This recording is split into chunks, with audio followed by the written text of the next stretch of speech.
Hello Bachcha Party! Welcome to the Raise Institute, where you get all subject related videos from class 9th to 12th. This is Awnis Tripathi. बच्चों, आज class 11th की बारी है। 11th का chapter number 3। बच्चों, सोचो एक ऐसा राजा जो मात्र 18-19 साल का ही था, एक छोटी सी एज में, जिसने मात्र 9 साल तक राज्य किया मिस्र में, इजिप्ट में, और वो अपने कुल का आखिरी शासक था, क्योंकि वो 18-19 साल के बाद ही मर गया था। क्वेश्चन ये है कि वो मरा कैसे होगा? क्या किसी ने ईर्ष्यावश उसे मार डाला, या वो किसी एक लंबी बीमारी के कारण मर गया? अंदाजा तो यही लगाया जाता है कि उसकी हत्या हुई थी। कारण कुछ भी हो, लेकिन उसके मरने के आज 3000 साल बाद भी उसकी मौत मिस्ट्री बनी हुई है। उस राजा का नाम था टुटानखामून। जी हां, नाम थोड़ा आपको अजीब लग सकता है, क्योंकि ये कहानी भारत की नहीं, मिस्र यानी कि इजिप्ट की है। बच्चों, क्लास 11th का चैप्टर नंबर 3 डिस्कवरिंग टुट द सागा कॉन्टिन्यूज, ये एक खुलासा करने वाली है। जब टुटानखामून की, उस बच्चे की जिसकी 18 साल में ही मौत हो गई थी, उसकी मम्मी को 3000 साल बाद फिर से उसके ताबूत, उसके टूम्ब से, उसके मकबरे से निकाला जाता है। निकालने के बाद तैयारी चल रही है उसके मम्मी को एक सीटी स्कैन मशीन में डालने की, जहां से शायद उसके मृत्यु के राज का खुलासा हो जाए।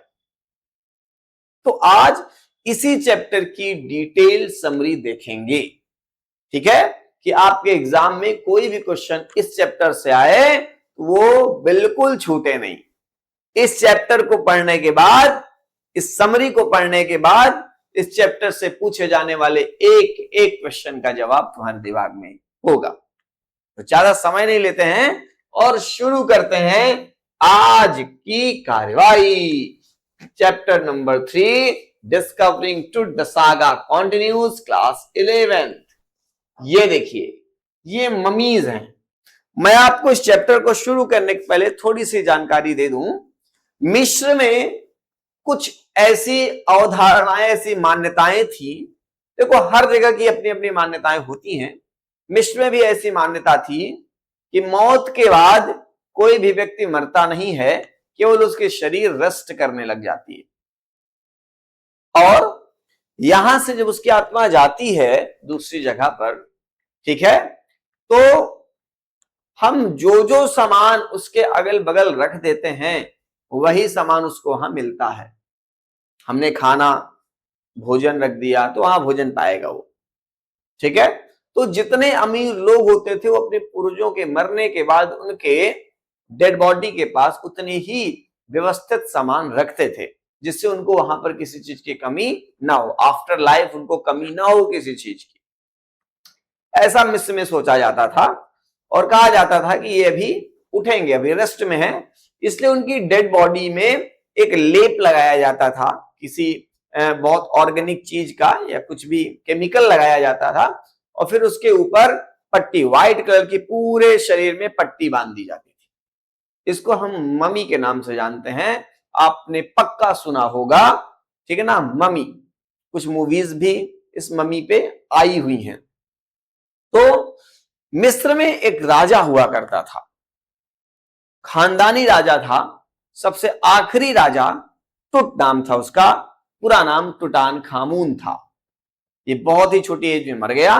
बस इसी की जानकारी के लिए इसकी मम्मी को इसके कॉफिन से फिर से निकाला गया है, और तैयारी चल रही है कि उसको सीटी स्कैन मशीन में डाला जाए।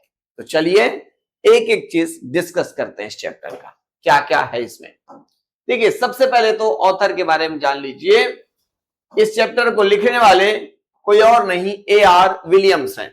A.R. विलियम्स ने इस चैप्टर को लिखा है। इस चैप्टर को A.R. विलियम्स ने scientific examination of king Tutankhamun mummy using CT scan mummy in 2005 में टूटानखामून की ममी को जब सीटी स्कैन मशीन में डाला गया तो क्या क्या हुआ, इसी की डिटेल को लेकर के ये चैप्टर लिखा गया है।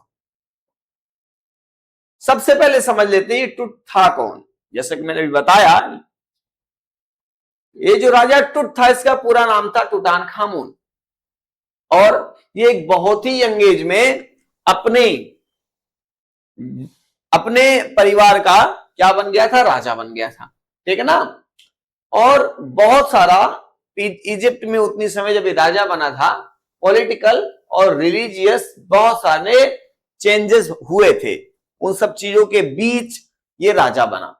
इसके पिताजी जिसका नाम अखेनाटेन था, उन्होंने ट्राई किया था इजिप्ट के ट्रेडिशनल रिलीजन को चेंज करने का, ठीक है ना। एक्चुअली उतनी समय इजिप्ट में एक ही भगवान की पूजा होती थी, ठीक है ना, और वो कोई और नहीं केवल सूर्य थे, जिसको सन डिस्क यानी आटेन बोला जाता था। क्या बोला जाता था? आटेन। ध्यान दीजिएगा, इजिप्ट में एक समय की कहानी है जब केवल आटेन यानी कि सूरज की पूजा हुआ करती थी।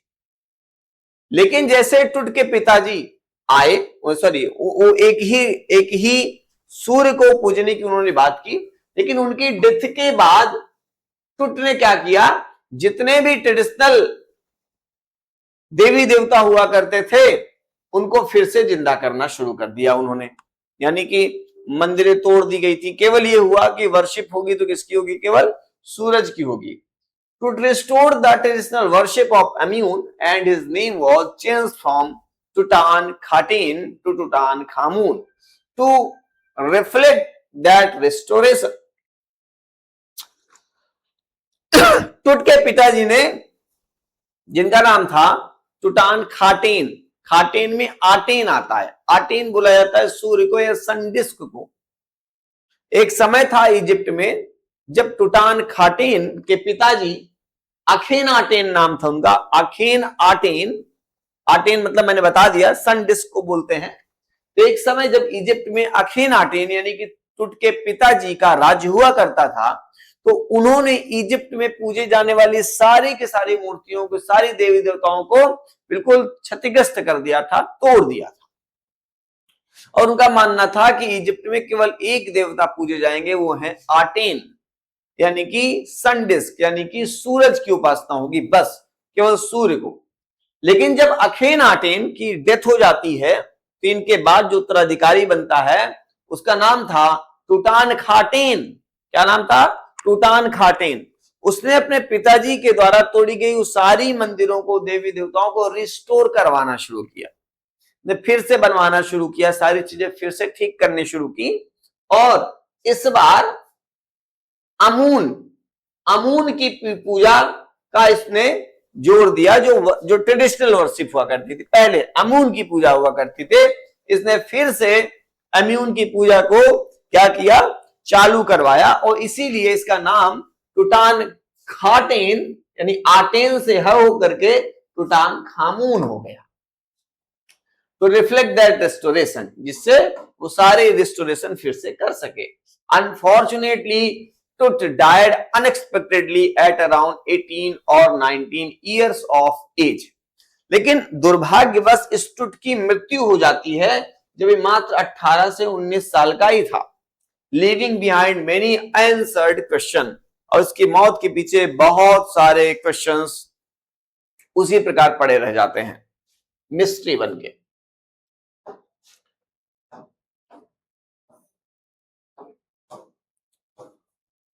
Discovery of the tomb. For thousands of years, Tut's tomb remained hidden beneath the sands of Egypt. हजारों साल तक इस टुट की जो डेड बॉडी थी वो बेटा सैंड, इजिप्ट के सैंड में दबी हुई थी हजारों साल तक। लेकिन इन 1922 में ब्रिटिश आर्कियोलॉजी हार्वर्ड कार्टर, इस व्यक्ति का नाम याद रखिएगा, लेकिन 1922 में British archaeologist Howard Carter discovered in the valley of the king. उन्होंने क्या किया, वैली ऑफ द किंग, ये एक जगह थी, वैली ऑफ द किंग से हावर्ड कार्टर ने इस टुट की मम्मी को खोज निकाला। This was one of the greatest archaeological discoveries in history, और विश्व की बेहतरीन आर्कियोलॉजिस्ट डिस्कवरी में ये एक थी। इसकी भी, ये आर्कियोलॉजी की जितनी हिस्ट्री है उन बेहतरीन हिस्ट्रियों में इसका भी नाम आ गया। Unlike many other royal tombs, Tut's burial chamber had escaped large scale looting.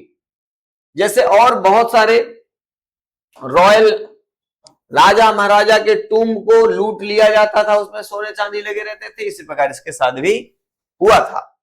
मैंने अभी बताया ना, ये लोग आफ्टर लाइफ पे बिलीव करते थे कि जो हम ममीज के साथ रखते हैं वही उनको मिलता है इसके बाद। तो जो जितना रिच है वो अपने पूर्वजों के साथ उतना ही रखता था सामान, ठीक है, सोने चांदी की सारी चीजें। तो ये यहीं की बात हो रही है। It contain thousands of priceless treasures. टुट के मम्मी के साथ भी थाउजेंड्स ऑफ प्राइसलेस ट्रेजर्स रखे गए थे। ट्रेजर मतलब क्या होता है, खजाने, हजारों हजार खजाने रखे गए थे, जिसमें देखिए क्या क्या था, गोल्ड ज्वेलरीज रखी हुई थी बहुत सारी टुट के मम्मी के साथ, गोल्डन थ्रोन, एक गोल्ड का बना हुआ सिंहासन रखा था, वेपन्स रखे थे, चैरियट्स, रथ, फर्नीचर, फूड आइटम्स, खाने पीने की चीजें, क्लोथिंग, कपड़े, स्टेच्यूज और फेमस गोल्डन मास्क, एक सोने का मास्क। इतनी चीजें टुट के कब्र के साथ रखी गई थी बच्चों। अब देखिए आगे की कहानी। Ancient Egyptians believed in life after death. जो पुराने इजिप्ट के लोग थे ये मृत्यु के बाद के जीवन पर भी भरोसा करते थे। So these item were buried with the king for use in the next world. इसीलिए किंग टुट के साथ ये सारे सामान रखे गए थे जिससे मरने के बाद वो फिर इसको यूज कर सके। Damage done by Howard Carter. अब यहाँ पे एक और पॉइंट है, हावर्ड कार्टर ने जब इनको खोज लिया तो although Carter made an extraordinary discovery, his methods were harsh by today's standards. लेकिन जब इतने साल पहले हावर्ड कार्टर ने इसकी मम्मी को खोजा, जो एक बहुत बड़ी डिस्कवरी थी, वहां तक तो ठीक था, लेकिन हावर्ड कार्टर ने जब इस मम्मी को निकालना शुरू किया इसके कॉफिन यानी कि इसके ताबूत से, तो उसमें उतनी समय के आर्कियोलॉजिस्ट का जो तरीका हुआ करता था वो आज के आर्कियोलॉजी से थोड़ा सा हार्श होता था, क्योंकि कोई मशीन तो थी नहीं। छेनी हथौड़ी जैसी चीजों का यूज करके क्या करते थे, निकाला करते थे, ठीक है, जिसके कारण कहीं ना कहीं थोड़ा सा मम्मी में हार्म पहुंचा। छेनी वगैरह का यूज करने से थोड़ी टूट फूट हुई, ठीक है। The mummy was covered with precious ornaments. ये जो मम्मी थी इसमें बहुत महंगे महंगे ऑर्नामेंट्स यानी कि क्या आभूषण लगे हुए थे। Had been stuck to the coffin because oils and resins had hardened over time. और ये हजारों साल से पड़ी होने के कारण इसका जो पीछे का भाग था वो पूरा का पूरा चिपक चुका था, किससे, ताबूत से, ठीक है। तो इसको ऐसे निकाला नहीं जा सकता था। तो हुआ क्या, to remove the treasures Carter steam used in intense sunlight and even separated parts of the mummy causing permanent damage. अब इसको मम्मी को निकालना था, तो हावर्ड कार्टर और उसके बहुत सारे साथियों ने इसको तपती हुई धूप के बीच में रख दिया कि शायद जो पीछे चीजें लगी हुई हैं जिसके कारण चिपकी हुई है मम्मी, ये थोड़ा सा ढीला पड़ेगा तो निकाल लेंगे। लेकिन धूप में भी कुछ हुआ नहीं, ठीक है, और उसके कारण थोड़ा सा उसको हटाने की कोशिश की गई, निकालने की कोशिश की गई जबरदस्ती, तो इसके कारण कुछ परमानेंट डैमेज हो गया, कुछ टूट फूट हो गई। This later drew criticism from archaeologist. बाद में इसकी बहुत भर्त्सना की गई, बहुत ही बोला गया कि आपने गलत किया, इतनी पुरानी चीज को आपने तोड़ दिया, तोड़ फोड़ कर दी उसको निकालने के चक्कर में। Why scientists studied Tut again even after the tomb was discovered? अब इस टूम के डिस्कवरी के बहुत सालों बाद भी साइंटिस्ट इस टुट को दोबारा क्या करने लगे, डिस्कवर करने लगे, खोजने लगे। क्यों खोज रहे थे, क्यों इसके बारे में सब जानना चाहते थे, सीटी स्कैन मशीन में क्यों डाला जा रहा था, उसके कुछ कारण हैं, कुछ क्वेश्चन जिसका आंसर चाहते थे। पहला क्वेश्चन था हाउ डिड टुट डाई, सबसे बड़ा क्वेश्चन कि टुट 18-19 साल में मर कैसे गया होगा। दूसरा मेनी थ्योरीज इमर्ज्ड, अब इसके मरने में बहुत सारी कहानियां थी, उसमें कौन सी कहानी सही थी ये जानना था। वॉज ही मर्डर्ड, क्या इसकी मौत हुई थी। वॉज ही पॉइजन्ड, क्या इसको जहर दे दिया गया था। Did he suffer an accident, या फिर कोई इसकी दुर्घटना से मौत हो गई थी। Did he die from illness, या फिर बीमारी से मरा था। No one knew for certain, निश्चित तौर पे कोई नहीं जानता। इन्हीं क्वेश्चंस के लिए इसकी मम्मी को दोबारा फिर से सीटी स्कैन मशीन में डालने की बात हुई। As scientific technology advanced, research believed they might uncover fresh clues without causing further damage to the mummy. इसलिए हार्वर्ड कार्टर के बाद फिर से मॉडर्न आर्कियोलॉजी ने इसको फिर से डिस्कवरी में लाया, क्योंकि अब बहुत सारी चीजें चेंज हो चुकी हैं, बहुत टेक्नोलॉजी नई आ चुकी है और अब इस मम्मी में कोई डैमेज भी नहीं होगा। पहले कुछ था नहीं, तो हार्वर्ड कार्टर ने उसको मैनुअली निकालने और जांच परखने के लिए क्या किया था, निकाला था, जिसके कारण उसमें थोड़े डैमेज हो गए थे। द सीटी स्कैन ऑफ 2005, 2005 में इस मम्मी के सीटी स्कैन की बात हुई। अब क्या कहानी थी इसको देखो। ऑन 5 जनवरी 2005, 5 जनवरी 2005 की बात है। A team of archaeologist, doctors and technician carefully remove Tut's mummy from the tomb. बहुत ध्यान से आर्कियोलॉजिस्ट, डॉक्टर्स और टेक्नीशियंस की पूरी टीम ने टुट की मम्मी को उसकी टूम यानी कब्र से निकाला। किस लिए निकाला? फॉर अ सीटी स्कैन, उसकी सीटी स्कैन करने के लिए। A CT scanner takes hundreds of x-rays image from different angles and combines them into detailed cross sectional and 3 dimensional views. अब ये सीटी स्कैन से होता क्या है? सीटी स्कैन से आपने एक्सरे देखा, एक्सरे में एक इमेज आती है, जबकि सीटी स्कैन एक साथ 100 इमेज लेता है लगभग, और उनको एक साथ सीरियल से रख देता है, ठीक है, और ये 3 डायमेंशनल व्यू क्रिएट करता है, जिससे बहुत क्लियरली चीजें अंदर की दिख जाती हैं। इसीलिए इसके सीटी स्कैन करने की बात कही गई। The goal was to study the body without unwrapping और हार्मिंग इट फर्दर। और जो गोल था, जो उद्देश्य था इसकी फिर से जांच करने का, वो ये था कि बिना किसी छेड़खानी के, बिना किसी टूट फूट के टुट की मम्मी को दोबारा फिर से हमको क्या करना है, पढ़ना है कि क्या हुआ होगा। अब इस स्कैनिंग प्रोसेस शुरू हुआ। The work was done at night, ये स्कैनिंग का काम रात में पूरा हुआ। Mummy was carefully carried from the tomb to scanning machine, और ध्यान से टुट की टूम से, उसकी कब्र से मम्मी को निकाल के मशीन तक ले जाया गया। और short time the scanner stopped working because of a technical problem with cooling fans. अब हुआ क्या कि जब मम्मी को पहली बार सीटी स्कैन मशीन में डाला गया, उस सीटी स्कैन मशीन में लगा हुआ जो पंखा था वो अचानक से वर्क करना बंद कर दिया। सीटी स्कैन मशीन में जो लगा हुआ पंखा था वो सीटी स्कैन को कूल करने के लिए था, अचानक से बंद हो गया। वहीं पे एक खड़ा गार्ड वो कहता है कि पक्का आपने मम्मी को छुआ है, आपको श्राप लग गया है, अब देखिए तबाही आने वाली, ठीक ना। उसने मजाक में ऐसा बोला था।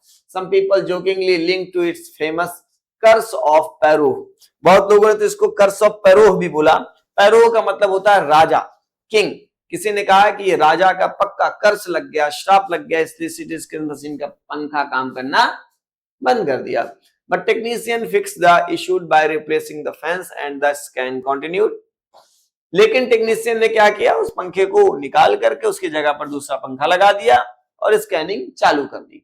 विद इन फ्यू आवर्स, कुछ घंटों के अंदर ही, the team collected around 1700 digital images of Tut's body. एक घंटे के अंदर लगभग 1700 इमेज निकाली गई टुट के बॉडी की, giving researchers and unprecedented look beneath wrapping, और उसको रिसर्चर्स को दे दिया गया जिससे कुछ अलग कहानी हमको पता चल सके, रिसर्च पता चल सके कि ये मरा क्यों था। व्हाट डिड साइंटिस्ट लर्न, अब साइंटिस्ट ने जब उसकी पूरी इमेज को देखा सीटी स्कैन मशीन की, तो उन्होंने क्या सीखा। The scan help researchers understand several aspect of Tut's body and death health. Scanning की मदद से रिसर्चर्स को ये चीज पता चली कि बहुत सारे उसके डेड बॉडी के डेथ के एस्पेक्ट थे, ठीक है ना, उसके हेल्थ को लेकर के भी। It provides evidence about his age at death. इस स्कैनिंग से पता चला उसकी डेथ के समय एज क्या थी, उसका फिजिकल बिल्ड वो कैसा दिखता रहा होगा, उसके हड्डियों का स्ट्रक्चर कैसा था, कुछ इंजरीज जो उसकी हुई थी, चोट, उसके बारे में पता चला इससे। Overall condition of the mummy, और कुल मिलाकर के पूरी मम्मी की कंडीशन पता चल गई। While the CT scan answered some questions, it did not conclusively solve the mystery of his death. यद्यपि सीटी स्कैन मशीन से बहुत सारे क्वेश्चंस का आंसर तो मिला, लेकिन अभी भी वो गुत्थी नहीं सुलझी कि इसकी मौत कैसे हुई थी। Some earlier theories, कुछ पहले की जो थ्योरीज है इसकी मौत के बारे में, such as death from a blow to the head, lost support, while other possibilities including an accident or disease continue to be discussed. जो और थ्योरीज है, पुरानी कथाएं हैं, उसके बारे में कहा जाता है कि इसके सर में चोट लगी थी, या कहा जाता है कि इसका एक्सीडेंट हो गया था, या फिर शायद कोई बीमारी हो गई थी। यही सारी डिस्कशन होते रहते हैं। अब इजिप्टियंस का क्या बिलीव होता है, इजिप्ट वाले क्या बिलीव करते हैं इस बात पे। The chapter also highlight the religious belief of ancient Egyptians. इस चैप्टर में आपको इजिप्ट के जो पुराने बिलीफ सिस्टम थे, मान्यताएं थी, उनके बारे में डिस्कस किया गया था। जैसे इजिप्ट वाले क्या बिलीव करते थे, क्या मान्यता थी। लाइफ कंटिन्यूज आफ्टर डेथ, वो मानते थे कि भाई जिंदगी मौत के बाद भी रहती है, ठीक है ना। बॉडी मस्ट बी प्रिजर्व, शरीर को बहुत संभाल के प्रिजर्व कर देना चाहिए, रख देना चाहिए, इसीलिए उसमें अलग अलग तरल पदार्थ लगा के उसको क्या कर देते, पट्टी से बांध दिया जाता था। सोल वुड रिटर्न, कहा जाता था कि कोई शरीर नहीं मरती, आत्मा फिर से उसी शरीर में एक टाइम के बाद आती है। Kings would need food, clothes, jewellery and wealth in the after life, और राजा को खाने, कपड़े, ज्वेलरी और ढेर सारे पैसे की जरूरत होगी आफ्टर लाइफ भी, इसलिए उसके साथ इस चीजें रखी गई थी। This belief explains Tut's tomb contained enormous riches and why mummification was so important, ठीक है। और यही बिलीफ, यही मान्यता टुट के टूम के साथ बहुत सारे धन को रखती थी, ठीक है, और उसको अमीर बना के रखा गया था, ठीक है। तो ये हुई पूरी की पूरी टुट की कहानी, टुटान खामून की, ठीक है। होप आपको समझ में आई होगी। नहीं समझ में आई तो दोबारा फिर से देखिए, फिर भी नहीं समझ में आ रही तो कमेंट में आप अपनी शिकायत दर्ज करिए, और कौन सा चैप्टर आपको अगला पढ़ना है आप जल्दी बताइए, ठीक है, जिससे हम आपके लिए वो वीडियो जल्दी से जल्दी लेके आ जाएं। तो बच्चों मिलते हैं अगली समरी के साथ। होप आपको चीज समझ में आई होगी। बढ़िया से मन लगा के पढ़ते रहो, दरेज आपके साथ है। Thank you so much.